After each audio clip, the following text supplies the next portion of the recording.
Hello students, hope you all are doing very well. This side कोमल धिंगरा। बच्चों इससे पहले जो हमने डिस्कस किया था ना, वो क्या डिस्कस किया था हमने? इलेक्ट्रोलाइटिक सेल के बारे में। आज जो हम डिस्कस करने जा रहे हैं वो हमारा लॉ है बच्चों, जिसका नाम क्या है? Faraday's law. देखो बच्चों, एक साइंटिस्ट आया था, that is the Michael Faraday. ठीक है, साइंटिस्ट का नाम हमारा था माइकल फेराडे। माइकल फेराडे ने क्या किया था? एक कंसेप्ट दिया था कि जब करंट जाता है तो कैसे इलेक्ट्रोड्स के अराउंड मास डिपॉजिट होता है। तो उसको समझाने के लिए इसने अपने लॉज दिए थे, अपने 2 लॉज दिए थे। First is your Faraday's first law, Faraday's first law, and one is your Faraday's second law. ठीक है, तो इसको हम स्टडी करेंगे बच्चों वन बाय वन। फेराडे का फर्स्ट लॉ क्या कहता है? फेराडे का फर्स्ट लॉ ये कहता है बच्चों कि किसी भी इलेक्ट्रोड के अराउंड जो मास डिपॉजिट होता है ना बच्चों, किसी भी इलेक्ट्रोड के अराउंड जो हमारा मास डिपॉजिट होता है, तो वो किस पे डिपेंड करता है कि आपने कितना चार्ज उस इलेक्ट्रोड को सप्लाई किया है। ठीक है, कि आपने कितना चार्ज उसको दिया है, उस पे डिपेंड करता है। जैसे फॉर एग्जांपल एक इलेक्ट्रोड ये है और एक इलेक्ट्रोड आपके पास ये है। अब एक इलेक्ट्रोड, इसमें से हम इसको नाम दे देते हैं बच्चों A, this is your B. Electrode B के अराउंड मैंने 10 मिनट्स तक चार्ज सप्लाई किया और इलेक्ट्रोड बी के अराउंड मैंने कितना किया है? मान लो 30 मिनट्स तक। तो मैंने क्या देखा, जितना चार्ज यहाँ हमने सप्लाई किया तो यहाँ पे इतना मास डिपॉजिट हो रहा है किसी भी मेटल का। जबकि बी के अराउंड मैंने देखा कि जो लेयर थी ना वो थिक थी। तो ये क्या इंडिकेशन दे रहा है आपको? कि इट मीन्स यहाँ पे डिपोजिशन कम हुई है, यहाँ पे डिपोजिशन क्या हुई है? ज्यादा।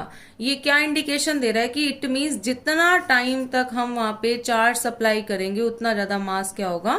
डिपोजिट। तो यही लॉ बोलता है, तो हम यही बोलते हैं according to Faraday's law, Faraday's first law, जो मास डिपॉजिट होगा ना बच्चों, that is represented by W, is directly proportional to the charge, कि आपने कितना चार्ज वहां पे सप्लाई किया है। तो ये फेराडे का कौन सा लॉ है बच्चों? First law. कि according to Faraday's first law जो मास डिपॉजिट होगा किसी भी इलेक्ट्रोड के अराउंड, वो हमेशा किस पे डिपेंड करेगा? चार्ज पे। तो अगर हम यहाँ पे डायरेक्टली प्रोपोर्शनल का साइन हटाते हैं तो हमें पता है हम इक्वल का साइन यूज करते हैं। तो यहाँ पे हमने एक यूज किया है constant, that is the Z. Z है बच्चों आपका, जो हमारा जेड है ना बच्चों, ये क्या है? Electrochemical equivalence, that is the electrochemical equivalence. इसके ऊपर भी आपके क्वेश्चंस आते हैं। क्लियर? अब बच्चों ध्यान से सुनना, हमने जैसे छोटी क्लासेस से पढ़ते आ रहे हैं, करंट का फॉर्मूला क्या होता है? I is equal to Q by T. अगर हमें यहाँ से क्यू निकालना है तो क्या करना पड़ेगा? I into T.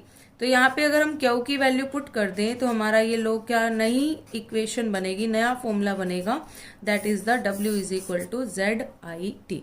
यहाँ पे आपको पता है W में मास रिप्रेजेंट कर रहा है, Z रिप्रेजेंट कर रहा है इलेक्ट्रोकेमिकल इक्विवेलेंस, I हो गया हमारा करंट और T हो गया हमारा टाइम।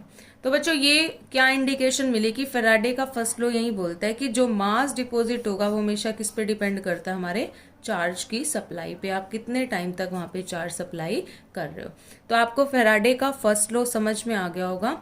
अब हम मूव ऑन करते हैं किसकी तरफ? फेराडे के। ओके स्टूडेंट्स, अब जो नेक्स्ट हम पढ़ने जा रहे हैं वो हम पढ़ने जा रहे हैं फेराडे का सेकेंड लॉ। फेराडे का सेकेंड लॉ ये कहता है बच्चों, अगर हम 2 टाइप्स के इलेक्ट्रोड्स यूज करें, ठीक है, और दोनों आपस में सीरीज में कनेक्ट है। सबसे बड़ी बात आपको ये याद रखनी है कि जो आपके इलेक्ट्रोड्स हैं वो किस में कनेक्टेड है? आपके सीरीज में।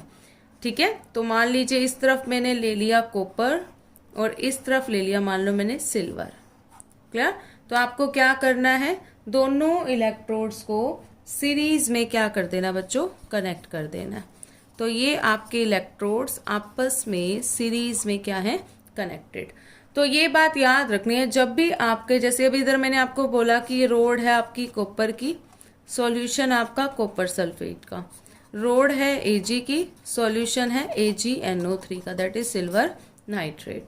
तो आपसे क्वेश्चन ये पूछेंगे कि बताओ इसके केस में क्या होगा, कैसे मास डिपॉजिट होगा। तो आपको यही बात बोली है कि इलेक्ट्रोड्स के अराउंड जो भी मास डिपॉजिट होगा, जब भी ऐसी अरेंजमेंट हो ना कि सेम रोड सेम टाइप के सॉल्यूशन में प्रेजेंट है, तो आपको क्या बोलना है कि जो इन इलेक्ट्रोड्स के अराउंड मास डिपॉजिट होगा ना, वो इसी मेटल के किस पे डिपेंड करेगा, इक्विवेलेंट वेट पे। बहुत इजी है कि जितना भी कॉपर के अराउंड मास डिपॉजिट हो रहा है, जितना भी सिल्वर के अराउंड मास डिपॉजिट हो रहा है, तो वो किस पे डिपेंड करेगा, इसी के इक्विवेलेंट वेट पे। तो आप सिंपल सी लैंग्वेज में लिख सकते हो कि mass of Ag deposited divide by mass of Cu deposited is always equal to the equivalent weight of Ag and equivalent weight of Cu। देखो कितना इजी सा लो है आपका ये भी, कि जो मास इसके अराउंड डिपॉजिट हुआ है वो किस पे डिपेंड करेगा, इन्हीं के इक्विवेलेंट वेट पे। ठीक है, तो इक्विवेलेंट वेट पे डिपेंड करता है बच्चों। ये इसका कौन सा लो था, आपका फेराडे का सेकंड लो। आपको जैसे पता भी होगा शायद से कि जो हमारा फेराडे है उसकी जो वैल्यू होती है, मतलब 1 Faraday is equal to the 96500 coulomb. ये बहुत इंपॉर्टेंट है कि 1 फेराडे किसके इक्वल होता है बच्चों, 96500 कूलम के। अब आपके माइंड में आया होगा ये कैसे आ गया, तो ये आपको बता देती हूं। जब भी आप इलेक्ट्रॉन के मास को अवोगाड्रो नंबर से मल्टीप्लाई करोगे तो आपको क्या मिलेगी, 1 फेराडे के ये इक्वल आती है। ठीक है, तो अप्रोक्सीमेट ये वैल्यू आपकी 96500 नहीं आती, ये आती थी 96487 कूलम पर मोल के इक्वल, लेकिन हमने इसको क्या माना था, अप्रोक्सीमेट 96500 कूलम पर मोल। क्लियर, तो ये क्वेश्चन भी आपका आ जाता है क्योंकि आपके आगे जो न्यूमेरिकल्स आएंगे बच्चों उनमें ये इसको यूज करेंगे। तो 96500 कूलम पर मोल के क्या होता है, आपका इक्वल होता है। अब एक बात और आपको याद रखनी है, जो हमारा ये Z है ना बच्चों, ये किसके इक्वल होता है, अभी आपको पता भी है ये बात, equivalent weight of substance divide में 96500। ये भी क्वेश्चन आपका आ जाता है क्योंकि कई जगह पे आपको Z निकालने के लिए फॉर्मूला यूज करना पड़ेगा, that is Z is equal to the equivalent weight of substance divide में 96500। और अगर आपको अभी मैंने बताया था Z क्या था, W is equal to Z into Q. अगर आपको क्या करना है बच्चों, इक्विवेलेंट वेट निकालना है यहाँ से इस फॉर्मूले से, तो इक्विवेलेंट वेट किसके इक्वल हो जाएगा, Z इंटू 96500 है ना, नीचे वाले फॉर्मूले से। अब Z की वैल्यू आपको पता है क्या है, W बाय Q। तो एक नया फॉर्मूला आप प्रिपेयर कर सकते हो, W बाय Q 96500 कूलम। ये क्वेश्चन एक्चुअली एक बार पेपर में आया था आपको इक्विवेलेंट वेट निकाला, लेकिन उसके केस में आपको Z गिवन नहीं था और W Q ये सब कुछ गिवन था। तो स्टूडेंट्स कंफ्यूज हो गए क्योंकि उनको फॉर्मूला नहीं पता था इसका रिलेशन फेराडे के साथ। तो इसीलिए बच्चों याद रखना ये क्वेश्चन, ये फॉर्मूला भी आपके लिए बहुत इम्पोर्टेंट है। तो होपफुली आपको फेराडे का फर्स्ट लॉ भी क्लियर हो गया होगा, फेराडे का सेकेंड लॉ भी क्लियर हो गया होगा। अब हम देखते हैं क्वेश्चन फेराडे लॉ पे। अभी हम एक न्यूमेरिकल करते हैं। न्यूमेरिकल क्या है, पहले ये देखिए बच्चों, आपको एक सॉल्यूशन दिया गया कॉपर सल्फेट का और उसमें आपने करंट पास कराया 10 मिनट्स के लिए, और करंट कितना है आपका 1.5 एम्पेयर का करंट 10 मिनट्स तक आपने कॉपर सल्फेट के सॉल्यूशन में क्या किया है, सप्लाई किया है। तो आपसे ये पूछा गया कि कितना कॉपर डिपॉजिट होगा किस पे, कैथोड पे। मोलर मास गिवन है किसका, कॉपर का, दैट इज 63.5 ग्राम पर मोल। तो बच्चों सबसे पहले ये लिख लीजिए आपको गिवन क्या है, गिवन है आपको current that is the 1.5 ampere. Time आपको गिवन है स्टूडेंट्स 10 मिनट, तो मिनट को सेकंड में कन्वर्ट कर लेना, 60 से मल्टीप्लाई करेंगे तो टाइम आ गया हमारे पास 600 सेकेंड। अब बच्चों देखो I है T है, तो मुझे ये बताओ क्या आप Q निकाल सकते हो, अभी फॉर्मूला बताया था I is equal to Q by T। तो Q निकाल लेंगे तो क्या बन जाएगा I इंटू T। तो आई हो गया 1.5, टाइम हो गया 600, तो हमारे पास आ गया आंसर कितना आ गया बच्चों 900 कूलम। ठीक है, जब आप इसको सोल्व करोगे। अब देखो बच्चों कॉपर है आपके पास, कॉपर अपना रिडक्शन कैसे करता है, जब कॉपर 2 पॉजिटिव फॉर्म में होता है 2 इलेक्ट्रॉन लेकर किस में कन्वर्ट होता है, कॉपर। तो सबसे इंपॉर्टेंट चीज आपको देखनी होती है यहाँ पे नंबर ऑफ इलेक्ट्रॉन्स को। अब बच्चों एक बात देखिए, यहाँ पे जितने भी इलेक्ट्रॉन्स होंगे ना, ये बात याद रखनी है आपको, यहाँ पे कितने इलेक्ट्रॉन का ट्रांसफर है 2, तो आप ये बोलोगे कि यहाँ पे कितना चार्ज सप्लाई हुआ है, दैट इज द 2 फेराडे।